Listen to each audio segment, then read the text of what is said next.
Kristus Tuhan. Kembali lagi bersama saya, salah satu mahasiswi Sekolah Tinggi Pastoral Santo Petrus Keuskupan Atambua.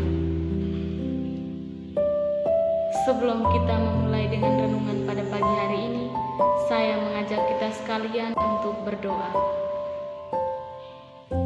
Dalam nama Bapa dan Putra dan Roh Kudus. Amin.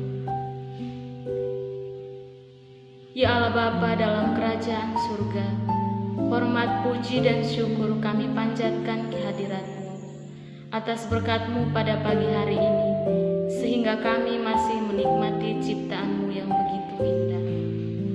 Ya Allah, sebentar lagi kami akan mendengarkan firman-Mu. Berkatilah kami agar firman-Mu yang akan disampaikan dapat kami renungkan dengan penuh iman, harapan, dan kasih dalam kehidupan kami sehari-hari. Nama-Mu kami puji kini dan sepanjang masa. Amin. Marilah kita mendengarkan sabda Tuhan. Tuhan beserta kita sekarang dan selama-lamanya. Inilah Injil Yesus Kristus menurut Markus. Dimuliakanlah Tuhan. Yesus memberi makan 5.000 orang.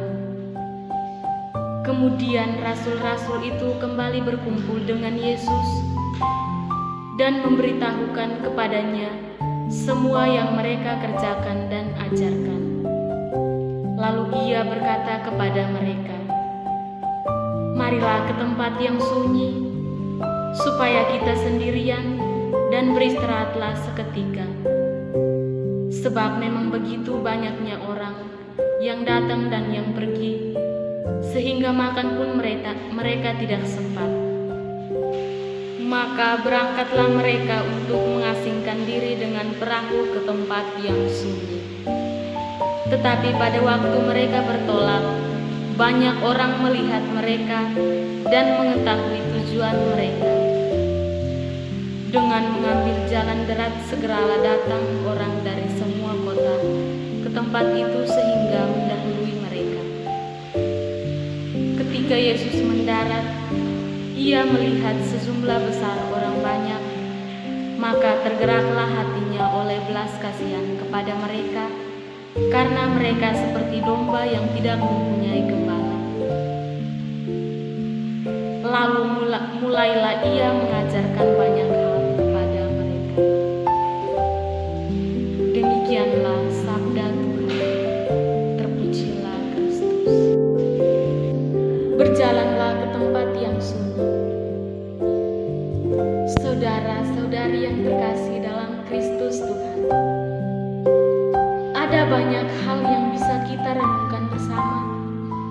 Berangkat ke teks ini yang barusan kita dengar bersama tadi.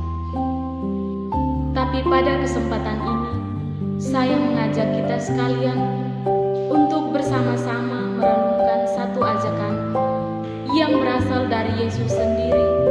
Mari kita pergi ke tempat yang sunyi. Berbicara tentang tempat yang sunyi, saya yakin bahwa sekurang-kurangnya pernah dalam hidup kita mengalami keadaan ini. Tetapi tak jarang ada orang yang takut atau tidak berani berada di tempat yang sunyi. Ada banyak hal yang menjadi alasannya, tetapi alasan lain yang sering terdengar adalah bahwa sunyi itu membosankan. Apalagi dalam dunia zaman sekarang, orang selalu berusaha untuk mencari yang namanya keramaian. Naik motor saja masih pasang headset di telinga. Ada pula yang sambil terima telepon atau SMS dan BBM. Kalaupun tidak mencari keramaian, sekurang-kurangnya menciptakan keramaian itu sendiri. Pada kesempatan ini, Yesus mengajak kita sekalian, mari kita ke tempat yang sunyi.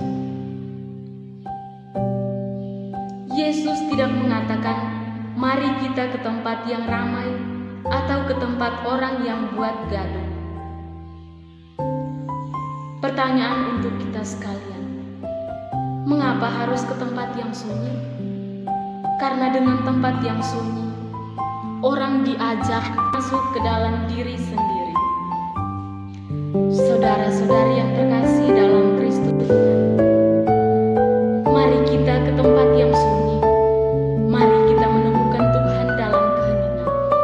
Mari kita jadikan doa sebagai sebuah kebiasaan. Jangan takut akan masuk dalam sebuah keheningan, karena melalui keheningan kita mencapai kebeningan jiwa dan semakin menyatu dengan Tuhan dalam sebuah relasi yang penuh keistimewaan. Semoga. Saudara-saudari yang terkasih dalam Kristus Tuhan, setelah kita mendengar dan merenungkan sabda Tuhan, mari kita akhiri dengan doa. Marilah berdoa. Ya Allah Bapa dalam kerajaan surga, semoga apa yang sudah kami renungkan bersama-sama dapat kami dalami dengan penuh iman. Tambahkanlah kami dengan keyakinan kepadamu dan buktikanlah kami selalu dalam setiap langkah usaha hidup kami. Hanya inilah doa dan permohonan yang dapat kami sampaikan kepadamu lewat perantaraan Kristus Tuhan